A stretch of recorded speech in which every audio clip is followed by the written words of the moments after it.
I stopped supporting my brother's family after he said, "No place for losers." That's why I wasn't invited to Christmas. Now he's losing it. In fact, I was excited for Christmas this year. I wasn't rushing to finish everything at the last minute for once. I had purchased gifts for my parents, my brother Jacob, his wife Kelly, and their children before the first week of December. I even purchased extra presents in case there were any unannounced visitors. I have no idea why, but I had the impression that this year would be successful. I was really taken aback when my mom opened the door and said, "We don't want you here this year," as I was standing on my parents' front porch holding a bag of wrapped gifts in each hand. At first, I assumed it was a strange joke.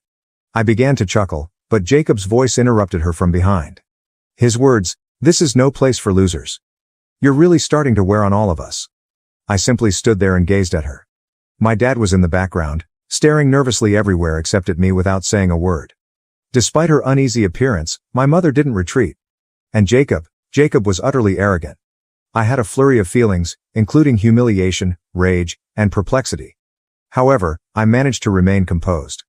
"Fine, if that's how you feel," I said, nodding, and then I made my way back to my car. Something inside of me changed as I sat in the driveway and gazed at the bags of gifts in the passenger seat. No place for losers? Tired of me? From where did this originate? I suspected Jacob was responsible, but I was unable to determine why. Over the years, I had shown him and his family nothing but generosity. I had paid for his children's summer camp tuition, school supplies, and even his mortgage when he needed it most. And now, suddenly, I wasn't invited to Christmas? I made the decision not to go just yet. To gain some answers, I was heading back to the door. I returned after leaving the gifts in the car. As though they hadn't anticipated my return, my parents were still standing there, chatting in low voices. Jacob was pretending nothing had happened as he sat on the couch and browsed through his phone. I chose not to knock. "What's going on?" I said as I entered. "Why am I not welcome at Christmas? What did I do?" Without raising his eyes from his phone, Jacob smiled. "You really don't get it, do you? You've been slacking off lately. The kids have barely gotten anything from you this year." Stunned, I gazed at him. "What are you talking about? I've spent hundreds on presents for your kids. They have more presents in the car than anyone else. Last year, you did more. This year, it's like you don't care." "It's embarrassing for us, honestly," Jacob said, turning to face me at last. I looked to my parents, thinking they would say something, perhaps defend me or warn Jacob that he was acting inappropriately. Rather than that, my mother smiled awkwardly and remarked, "But you just bought a new car. You found money for it." I wasn't even sure how to react for a moment. "The car is on credit," I stated, maintaining a steady tone. "And even if it wasn't, how does buying a car suddenly make me responsible for Jacob's kids? They're not my responsibility." Jacob leaned back on the couch and declared, "You're the one who makes the most money," as though everything had been explained. "We're a family. Families help each other. You've always done that." His wife, Kelly, was sitting calmly in the corner when I glanced at her. Her face was hot, and she was looking down at her hands without saying anything. It was as though she wished to vanish. I questioned, "Is that your reasoning? Because I've been generous in the past, I'm now obligated to do so forever? And if I don't, I'm a loser?" Jacob gave a shrug. "If the shoe fits." For me, that was it. I shook my head and stepped back. I turned to face my parents and said, "You know what? You're right. I don't belong here." Turning to Jacob, I said, "Enjoy your Christmas. And good luck with those presents, because this loser is done financing your life." Without waiting for a response, I left. I gripped the wheel more tightly than I had to and drove silently home. I was unable to comprehend it. Was I the villain in this situation? For years, I had gone above and beyond for my family, always helping Jacob when he needed it and ensuring that his children never suffered because of his financial difficulties. And now I was a loser for not doing enough, in addition to being unwelcome at Christmas. I spent some time sitting in the driveway after I arrived home, staring at nothing. I felt sick to my stomach when I saw the bag of gifts that was still in the van. I had spent weeks choosing the ideal items, considering what my parents would value and what the children would enjoy. And for what? I wasn't supposed to be here? It became more apparent to me as I gave it more thought.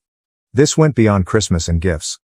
I had been too blind, or perhaps too willing, to notice that this had been developing for years. The fact was that Jacob had always relied on me.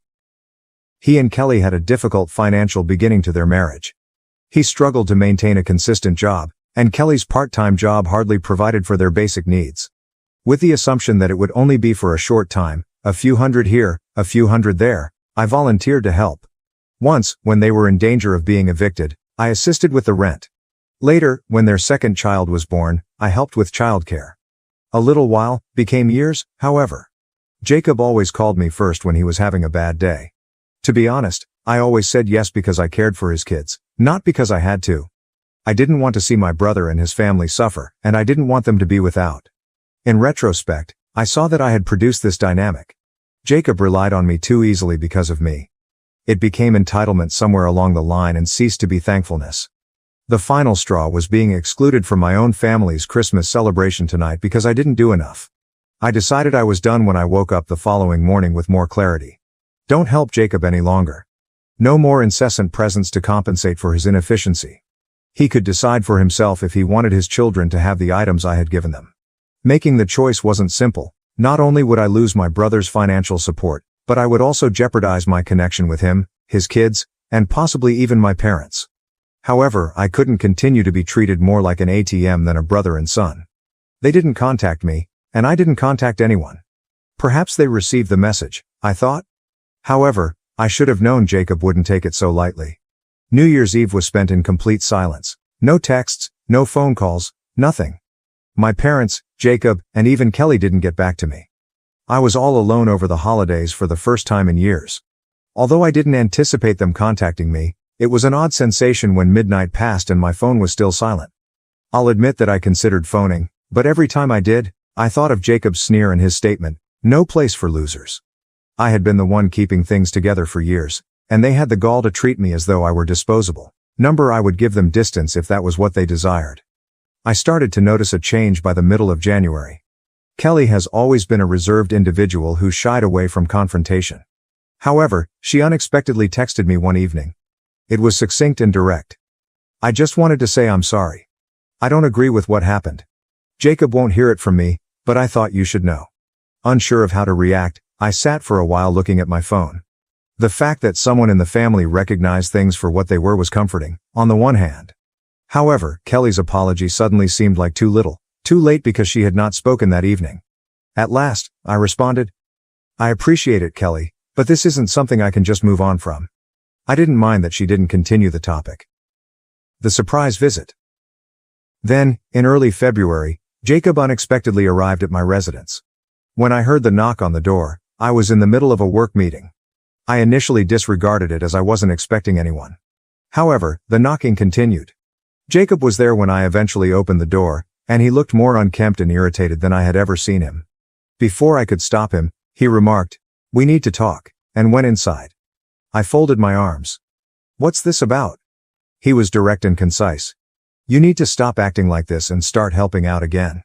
I laughed because I couldn't believe he meant it, not because I thought it was amusing. "Helping out? You mean pay for your life?"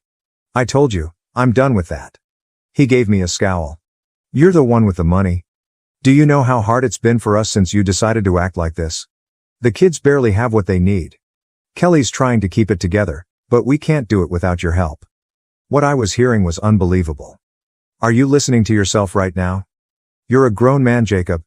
You have a wife and children. If you need more money, go out and earn it. It's not my job to solve your problems. He retorted.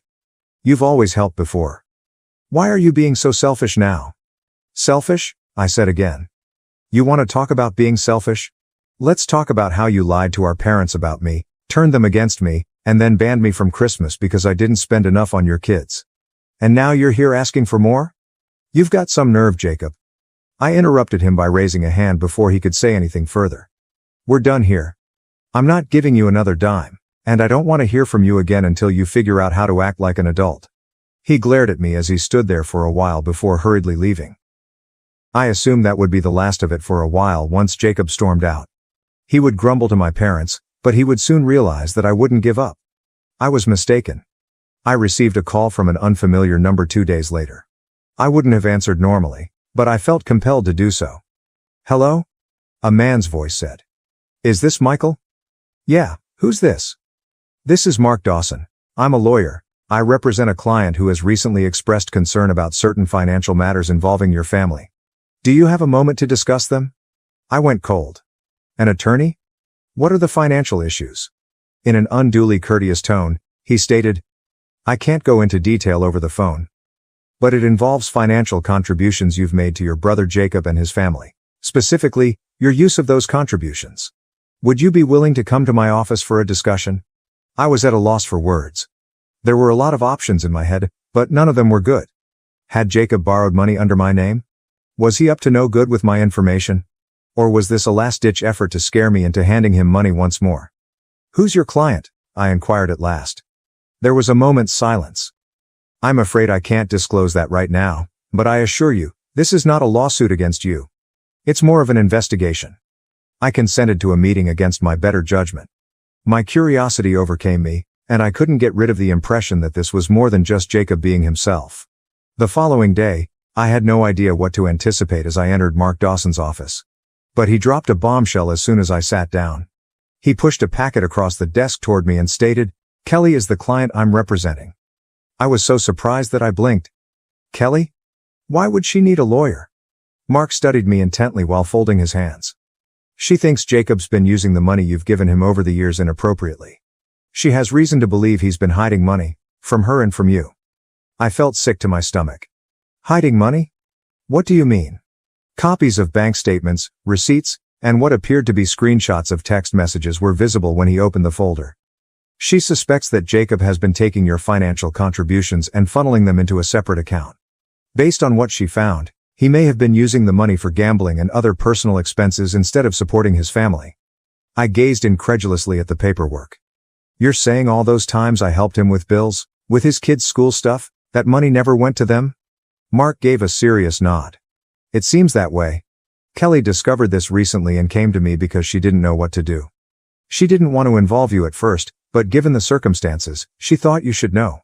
What I was hearing was unbelievable. All along, Jacob had been deceiving me by spending money I believed would benefit his family on unspecified expenses. For not recognizing it sooner, I wasn't sure if I should feel deceived, angry, or just foolish. My voice was strained as I questioned, Does Kelly have proof? Take a look for yourself. Mark nodded and moved the folder closer to me. The proof. I looked over the papers. There were withdrawals from Jacob's account, significant amounts moving to a different account in his name, and transfers from my account to his, which corresponded with the times I had assisted him with emergencies. I observed transactions from that account, including visits to pricey dining establishments, internet gambling sites, and even a few hotel stays. Unbelievable. I shook my head and mumbled. And Kelly knew about this? She only recently discovered the second account, Mark clarified. She had suspicions for a while, but she didn't have access to his banking information. Until she stumbled across some bank statements he'd left out, she didn't have proof. That's when she contacted me. I tried to absorb everything as I sat back. Does she want me to do anything? Press charges or something? Mark gave a headshake. Not at this point. She's more focused on protecting herself and the children, but she thought you should know in case Jacob tries to manipulate you further. I laughed resentfully. Well, he already tried. He showed up at my house a few days ago demanding that I start helping again. Mark looked at me irritably. That goes along with what Kelly told me. It seems Jacob is feeling the pressure now that your financial support has stopped. He may be in even deeper trouble than Kelly knows. As I gazed at the folder, my thoughts were racing. A part of me wanted to go to Jacob's house and confront him, but I also knew that would only make him feel good because he had irritated me. I said, "What's Kelly up to?" instead. Mark paused before responding. She's considering her options. She wants to make sure she and the kids are safe, financially and otherwise. If Jacob's behavior escalates, she may file for separation or take other legal action. I was more affected by hearing this than I had anticipated. Kelly had always given off the impression of being a gentle, devoted person who would always be there for Jacob. I could tell how horrible things had gone if even she was eager to leave. With a mix of feelings, angry at Jacob, sad for Kelly and the children, and guilty for not seeing sooner how far this had gone, I thanked Mark for his time and walked out of the office. Above all, though, I experienced an odd sense of relaxation. This was the first time in years that I wasn't bearing Jacob's burden. And now that I was aware of the reality, I would never again allow him to control me. The request. I couldn't stop thinking about all I had just discovered after leaving the lawyer's office, the gaming, the hidden money, and Kelly subtly plotting her next move. I was in the center of my family's drama, which was similar to a soap opera. I stayed away for the next few days. I didn't give my parents a call, and I didn't get in touch with Jacob either. However, it seems that he didn't like the quiet because one evening, as I was ready to have supper, his name appeared on my phone. I thought about leaving it on voicemail, but I felt compelled to answer it. "What do you want, Jacob?" He wasted no time at all. He said, "We need to talk." In a strained, almost desperate voice. "You said something to Kelly, didn't you?" I arched an eyebrow. "What are you talking about?" "Don't act foolish," he yelled. "She's been acting weird since Christmas, and now she's bringing up lawyers and separation. I know you've been putting ideas in her head." I couldn't contain my laughter. "You think I'm the problem? You're the one who lied to her, hid money, and gambled it away? If she's tired of your crap, that's on you. Not me." After a pause, Jacob eventually spoke the words, "You don't know what you're talking about." I responded, "Oh, I think I do." As my rage boiled up. "Kelly told me everything, the secret account, the gambling, the money you've been wasting while I've been breaking my back trying to help you. You're a joke, Jacob." I interrupted him before he could finish his shout, saying, "Here's the thing," I interrupted him. Before he could respond, I hung up. My hands were shaking, but it felt good to finally say what I'd been holding in for years. "You've used me for the last time. I'm done helping you. I'm done covering for you. If Kelly leaves you, that's on you. And if you try to drag me into this mess again, I'll make sure everyone knows exactly what you've been up to." The backlash was quick, and Kelly called me the following day. "Has Jacob given you a call?" With caution, she asked. "Yes," I replied. He wasn't content. "Has something taken place?" "I confronted him about the gambling and the hidden account," she said after hesitating. "He acknowledged some of it, but he is still making an effort to downplay it." "Are you all right?" I inquired. Despite not hearing it, she answered, "I'm fine." But she was sick of defending him. "The children are worthy of better." I knew things were terrible between them, but hearing her say that felt like the beginning of the end, and it impacted me harder than I thought it would. "Whatever you decide to do, you have my support," I replied. "Thank you," she said softly. "And I apologize for everything. The way we treated you over Christmas wasn't fair. I ought to have spoken up sooner." We spoke for a while, and when we hung up, I felt a weird sense of closure. Although Jacob had ruined our relationship, Kelly and the children weren't my enemies, and I wouldn't be angry with her if she had the courage to confront him. Nevertheless, I couldn't get rid of the feeling that Jacob wasn't finished causing trouble. Kelly sent me a brief text message a few weeks later, consisting of only 3 words. "We're going today." She told me she was moving to another state with the kids while Jacob was out of town on a business trip, which I figured was just another excuse for gambling, and that she had packed up their belongings, rented a moving van, and left without telling him, at least not until she had everything sorted out legally. I called her right away. "I just couldn't stay any longer," she stated gently. "I can't keep pretending this is normal."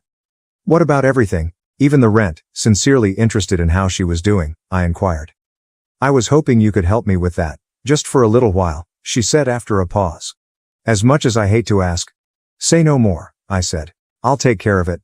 So, yes, I did end up helping her and the kids, but for the first time in years, I felt like I was finally doing the right thing and not being used. When Jacob returned home to find the house deserted, he naturally went completely mad and called me to vent about how I had ruined his life and turned Kelly against him. After letting him vent for a while, I said, "Perhaps this wouldn't have occurred if you had spent more time as a husband and father and less time gaming."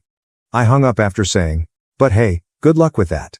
The children are adjusting to their new school, Kelly has secured a stable career, and she is at last beginning to feel in charge of her life again. I've heard that Jacob continues to blame everyone but himself, but in all honesty, it's no longer my problem." Then, if you can call it that, you have your happy ending. Thank you for watching. If you haven't subscribed yet, please do so and hit the notification bell to stay updated with more shocking real-life stories happening around you.